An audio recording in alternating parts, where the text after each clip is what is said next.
Alright, the topic for this video is going to be Switch Advantage.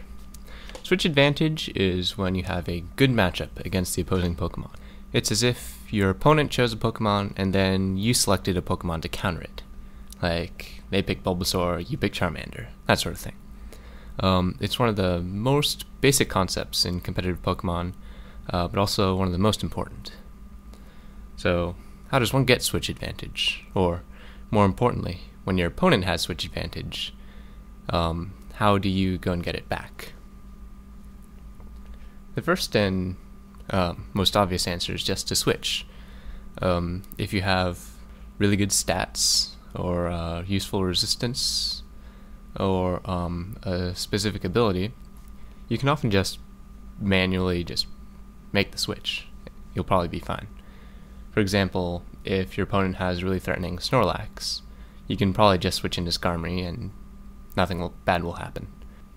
This method works best if you carefully design your team such that your Pokemon's weaknesses and resistances complement each other. The stats thing is something that a lot of newer players overlook, but it's important. If I have a Cloyster, I can also probably switch into your Snorlax since I have such a great base defense. I can probably take whatever it is you throw at me. I can do this without any sort of type advantage. The other important thing not to overlook is abilities. Things like Levitate and Water Absorb effectively give Pokemon additional immunities. Abilities like Thick Fat essentially give Pokemon new resistances. And Intimidate gets special mention because it lowers their attack, allowing you to switch in more safely, and can be used repeatedly. As nice that it is just to switch, you often don't have the ability to do so, because switching in, even with resistance, will take a big chunk of your health out, and you simply can't afford to do something like that all the time. There are some alternatives, however. There are 3 moves that simply give you Switch Advantage, i.e. U-Turn, Baton Pass, and Volt Switch. For U-Turn and Volt Switch, you deal your damage to whatever Pokemon they have out, and then you pick a new Pokemon. This is good because if they switch, you'll see what they switch to before you select your Pokemon. So in a single turn, you'll get Switch Advantage. Be warned, however, if you actually feint their Pokemon with U-Turn or Volt Switch, you will have to select your Pokemon before they select theirs, essentially losing you Switch Advantage.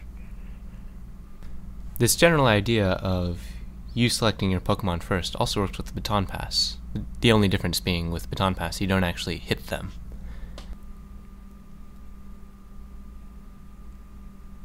It is worth noting for these moves that if you're faster than the opposing Pokemon, your U-Turn, Volt Switch, Baton Pass will happen before the incoming attack hits if they choose to stay in. This means that your incoming Pokemon will still eat an attack. Another option for getting Switch Advantage without severely risking the incoming Pokemon is to use Wish. Basically, you wish with the Pokemon that has a disadvantage, and then when you switch into the Pokemon with an advantage, you get both the intrinsic advantage of the new Pokemon and the extra health from Wish. This can help a lot when the thing you want to have Switch Advantage with is really fragile and can't switch in repeatedly. Another option you have is called pivoting. Basically what pivoting is instead of switching directly into the Pokemon that has an advantage, is going through an intermediate defensive Pokemon called a pivot. Let's illustrate this with an example. Let's say that your opponent has a Drewzu, Excadrill, and you have a low health Zapdos. On your team is a low health Skarmory and a low health Rhyperior. Normally, Skarmory could come in on Drewzu, take whatever attack comes its way, and eventually win the fight with Roost and Brave Bird. However, in this case, Skarmory does not have enough health to switch into a Rock Slide. You know that if you could get Skarmory in without having to eat a Rock Slide on the way in, you could still win. However, since your active Pokemon is Zapdos, you can't directly switch into Skarmory. So, what do? Instead of switching directly to Skarmory, you switch to Rhyperior, since you know he's probably going to use Rock Slide on your damaged Zapdos. Rhyperior enters the battlefield, takes minimal damage from Rock Slide. At this point, Drewzu has no choice but to Earthquake, since Rhyperior can theoretically attack and deal lots of damage to it. This is when you switch in Skarmory. Since Skarmory is immune to Earthquake, you've effectively got Skarmory in from your Zapdos, and instead of taking damage on your Skarmory from the incoming Rock Slide, the damage went to your Rhyperior, who is more bulky and can afford to take damage. Now you can simply roost off the damage with Skarmory, and you're good to go. Pivoting is a really great technique to master because you've effectively created an advantage out of nothing. It's also really fun if you can do it a lot. The last thing I'll mention is sacrificing. Yes, it's generally a very, very bad thing to have any of your Pokemon faint, but sometimes Switch Advantage is worth even more than the fainting Pokemon. There are a couple ways to do this. Ideally, when you sacrifice a Pokemon, you should be attacking with it in such a way that it poses an actual threat. A lot of the time, you'll try to sacrifice a Pokemon in order to get Switch Advantage, but your opponent, instead of obliging you and fainting the Pokemon that you're trying to sacrifice, will simply stat up or get behind a substitute or do something that will otherwise ruin your day. This is why it's important to actually be able to threaten the Pokemon with the Pokemon you're trying to sacrifice. Another way to sacrifice is to actually use self-KO moves to get Switch Advantage. Things like Memento, Explosion, Lunar Dance. These things all get you Switch Advantage, which, as stated previously, can sometimes be more useful than having that Pokemon alive. Another thing that you can do is simply let your Pokemon die in a case where your opponent wouldn't expect it to.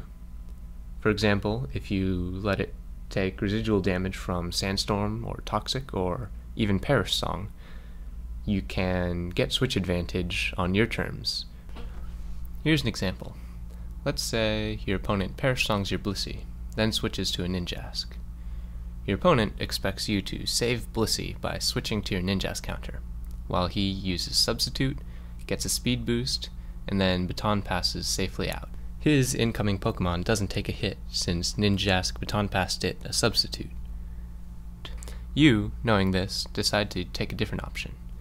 Instead of saving Blissey, you sacrifice it by spamming Ice Beams or Seismic Tosses or whatever to prevent Ninjask from getting a substitute up. When Perish Song runs out, Blissey faints, Ninjask doesn't have a sub, and you can go to your Ninjask counter.